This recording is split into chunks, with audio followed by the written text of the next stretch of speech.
Level 1. The Bedroom Uploader. You're 15 years old, and your studio is a bedroom with a bedsheet taped over the window to block the glare.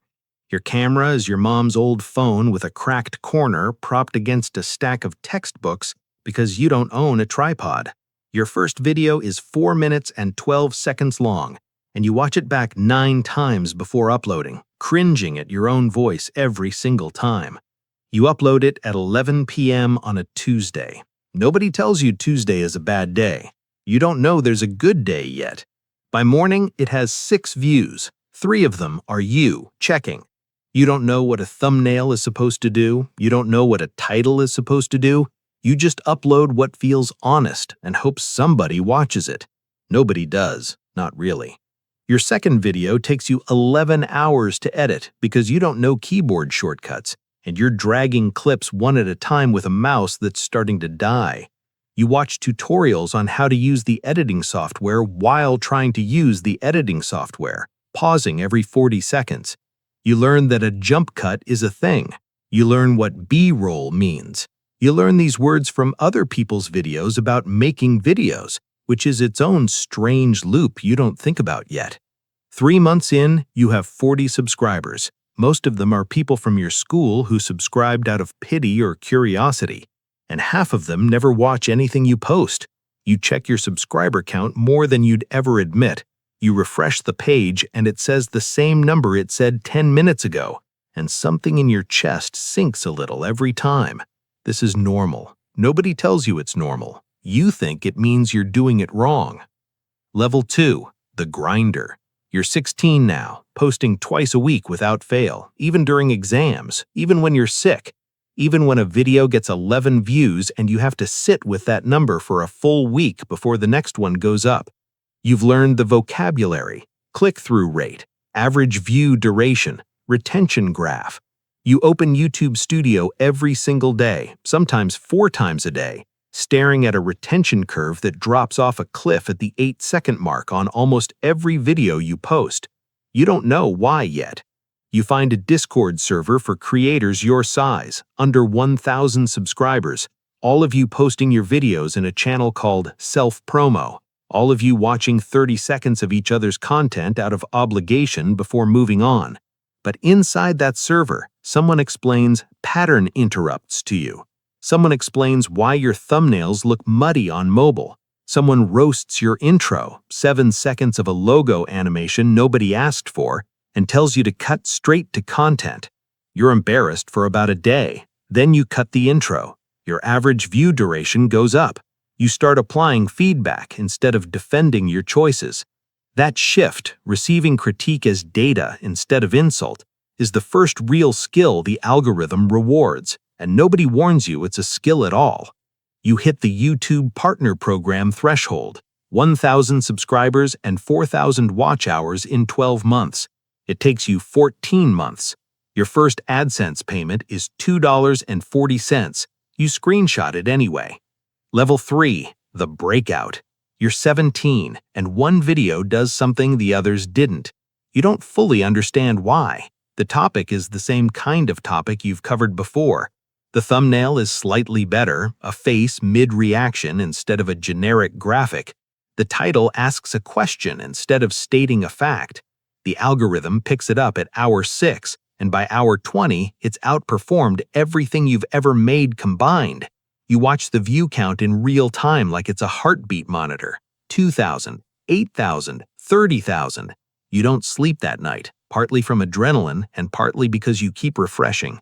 It peaks around 210,000 views, and then over the next 10 days it slows to a trickle, and your channel settles back into its normal rhythm within 3 weeks, except your subscriber count has jumped from 900 to 6,400. You try to replicate it immediately. You make the same kind of video, same format, similar thumbnail. It gets 4,000 views. You learn the hardest lesson of this level.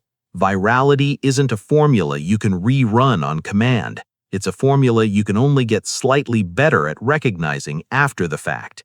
You start studying your own outlier instead of chasing a new one. What was the hook in the first 8 seconds? Where did the retention graph plateau instead of drop?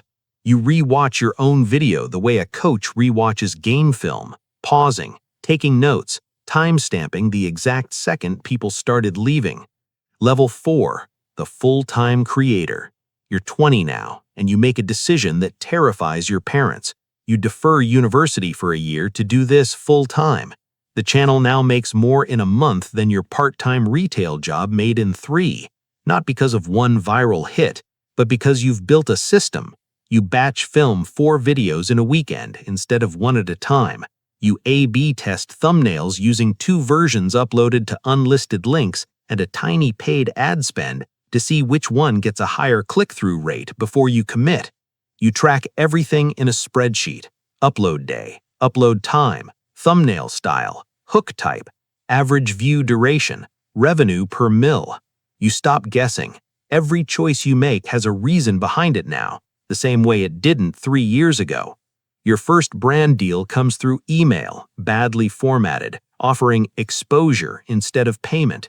You decline politely and quote a rate based on your average views, a rate you pulled from a creator rate card template someone shared in a bigger Discord you got invited into. They pay it without arguing. You realized you'd been undercharging your own attention this entire time. Editing starts eating your life. You're spending 20 hours a week in the timeline for videos that take 12 minutes to watch.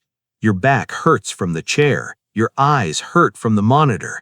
You hire your first editor, a guy your age from another country, paid per video through a platform that takes a cut. The first cut he sends back is rough. You give him notes the way the Discord gave you notes years ago. Reciprocity, without you fully noticing it, becomes the mechanism the whole ecosystem runs on. Level 6, the known name. You're 26 now, and people in your niche recognize your name without you introducing yourself. You get invited to a group collab, 10 creators, 1 video, everybody cross-promoting to everybody else's audience. Your subscriber count jumps by 40,000 in the 2 weeks after it goes live, a bigger single spike than your original viral video ever gave you. You understand now that the algorithm rewards content, but the audience is grown through relationships, other creators vouching for you in ways an algorithm can't fully replicate.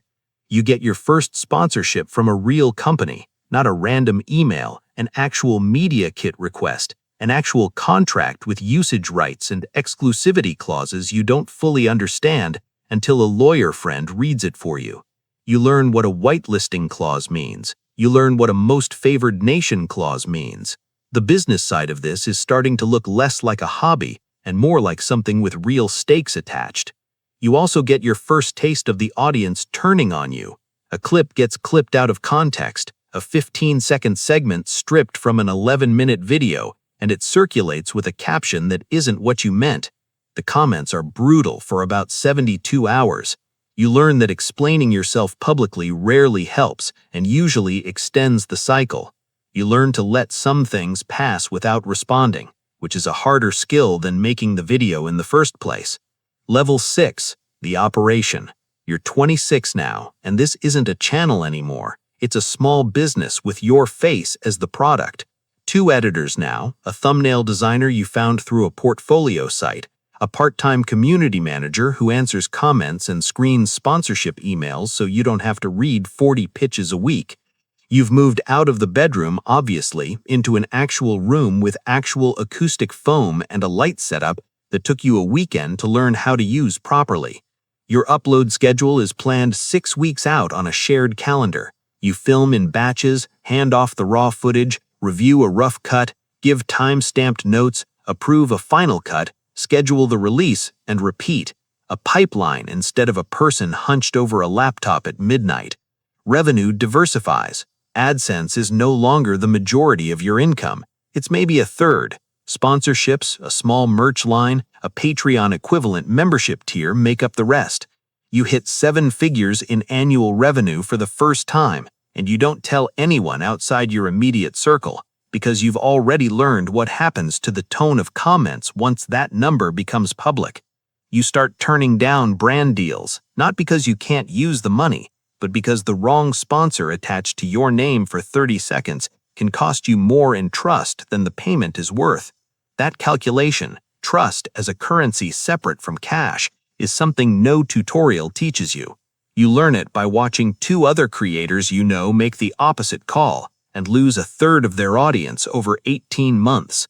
Level 7, the mainstream crossover. You're 29, and a clip from your channel ends up on a talk show's compilation segment without anyone asking your permission first, in quote, which is both flattering and unsettling in equal measure. You cross 2 million subscribers. Strangers recognize you in public now, not often, but often enough that you notice yourself scanning a room before you walk into it. A journalist writes a profile on the niche you helped define, and you're quoted in it, slightly out of context, in a way that generates a week of comments you have to just let happen.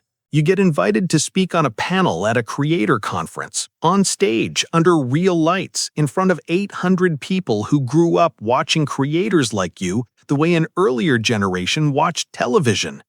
You realize, standing backstage, that the 15-year-old in the bedroom with the bedsheet over the window could never have imagined this room existing, let alone imagined standing in it. Younger creators approach you afterward, nervous the way you were nervous in that first Discord server, and you find yourself giving the same kind of blunt, useful feedback that was given to you, because you finally understood it wasn't cruelty, it was respect. Level 8, the Empire Builder. You're 33, and you've stopped being just a channel. You've launched a course teaching what you learned about retention and thumbnails and the first 8 seconds, and it sells out its first cohort in 40 minutes. You've signed 3 smaller creators to a network you built, handling their sponsorship deals and editing pipeline in exchange for a percentage, the same kind of relationship you once resented from the distance and now understand from the inside. Your face is still the front of the channel, but the operation behind it runs whether or not you personally touch a timeline this week. You sit in on a strategy call where someone else pitches a thumbnail idea that's better than the one you would have picked, and you feel something complicated, pride, and a small, quiet grief for the version of this job where you did everything yourself and knew every frame of every video by heart. You haven't opened your own analytics dashboard in 3 weeks. Someone sends you a summary instead. The channel keeps growing. You're not always sure it still feels like yours. Level 9, the legacy. You're 38. You've been doing this for 23 years, longer than most careers people call stable.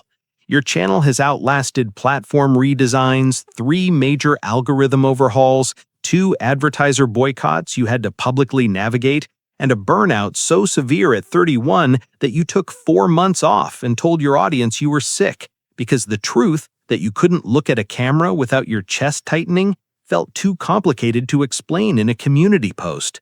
You're financially secure in a way the 15-year-old with the cracked phone screen never dared to imagine, and also more careful, more guarded, more aware of how a single clip stripped of context can undo years of trust in 72 hours. Your relationships took the hit nobody warns you about. You missed your best friend's wedding for a brand deal deliverable deadline you now can't even remember the details of.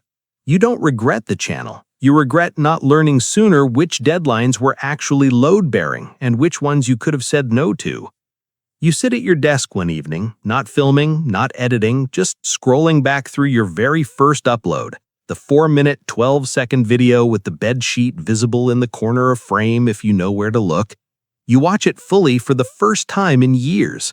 It's rough, it's honest, it has 6 views, 3 of them still yours. And somewhere right now, a 15-year-old is propping a cracked phone against a stack of textbooks, taping a bedsheet over a window, hitting record on a video nobody will watch tonight. They don't know what a retention graph is yet. They don't know what click-through rate means. They're going to upload it anyway, on the wrong day, and check the view count 9 times before falling asleep.